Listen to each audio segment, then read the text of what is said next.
Today is July 28th, 2025, and you're listening to Space News First Up. Discover your next mission in the space industry with the Space News Job Exchange.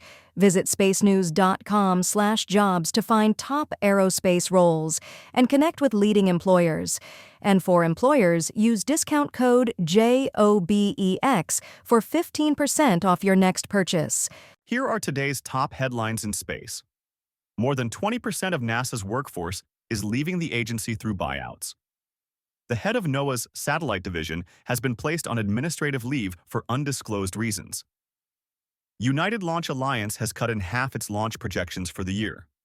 Blue Origin said it will fly its first Blue Ring spacecraft next year. A Starlink outage last week also affected SpaceX's Starshield service for the military.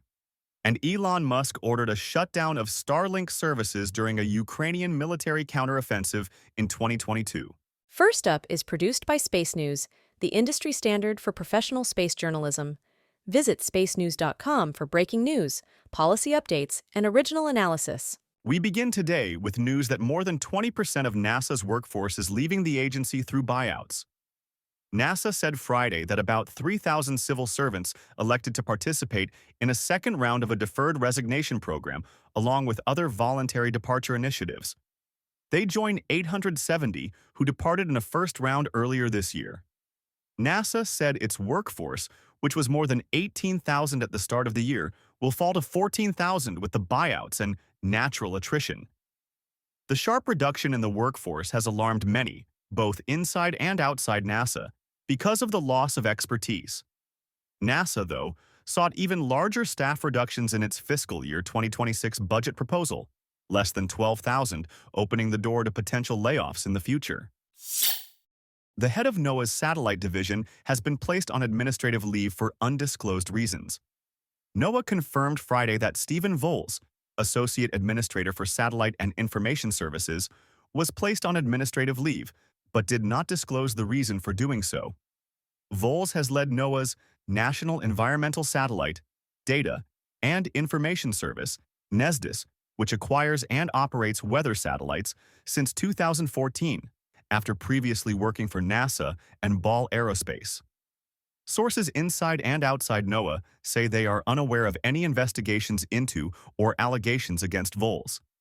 NOAA's Deputy General Counsel was also placed on leave. United Launch Alliance has cut in half its launch projections for the year.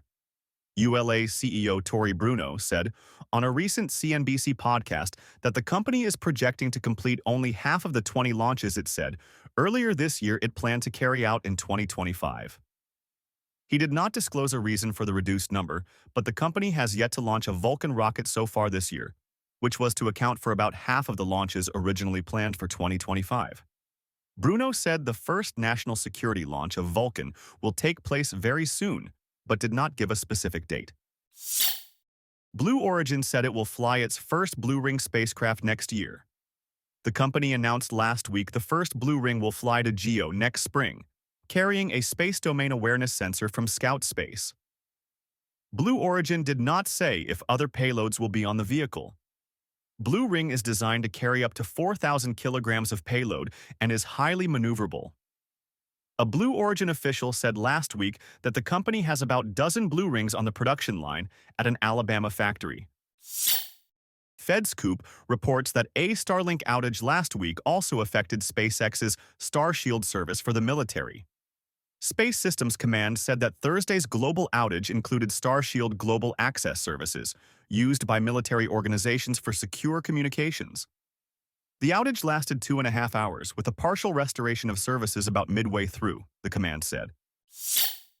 Reuters reports that Elon Musk ordered a shutdown of Starlink services during a Ukrainian military counteroffensive in 2022. Musk instructed SpaceX engineers to shut off Starlink as Ukraine's military was working in September 2022 to reclaim Ukrainian territory occupied by Russian forces. That disrupted military communications and, one official said, caused the counteroffensive to stall. It wasn't clear why Musk ordered the shutdown, although he previously expressed concern that Ukrainian advances could lead Russia to use nuclear weapons. SpaceX called the report inaccurate, but did not identify what specifically was inaccurate. Share your company's news with the entire space industry through Stellar Dispatch, the press release service from Space News. Learn more and use discount code SD2106 for 15% off when you submit yours at spacenews.com/stellardispatch. In other news, a Vega C rocket successfully launched 5 imaging and Earth science spacecraft Friday night. The Vega C lifted off from Kourou, French Guiana, at 10:03 p.m. Eastern, deploying the CO, 3D, and microcarb missions into separate sun-synchronous orbits. CO-3D features 4 spacecraft that will provide stereo imagery for creating digital terrain models for French government agencies. Microcarb will provide precise measurements of atmospheric carbon dioxide.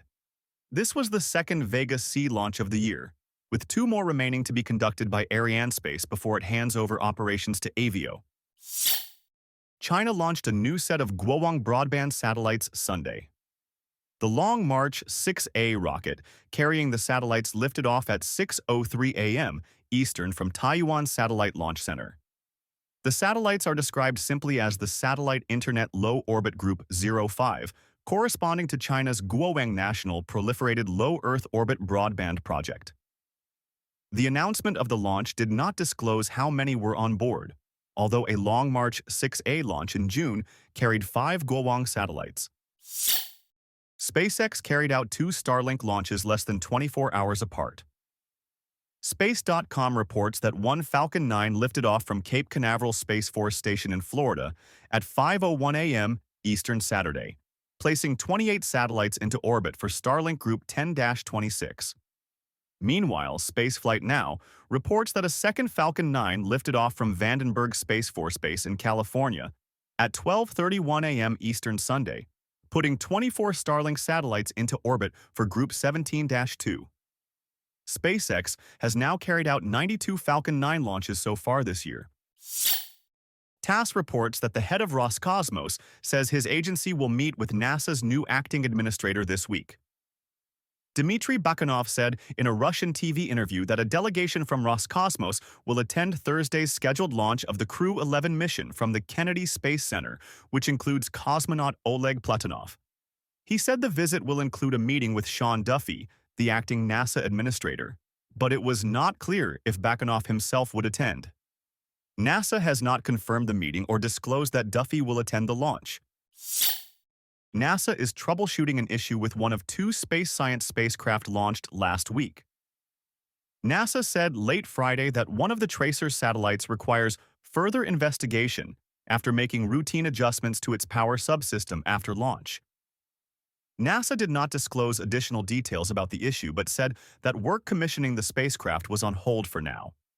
The twin tracer spacecraft, built by Boeing-owned Millennium Space Systems, are designed to fly in closely spaced orbits to measure variations in the Earth's magnetic field caused by interaction with the solar wind. Seeking Alpha reports that Iridium shares fell last week after the satellite communications company cut revenue guidance. The company said it now projects revenue in 2025 to grow by 3 to 5% rather than 5 to 7% previous forecast. Shares in Iridium fell 22% in trading Thursday.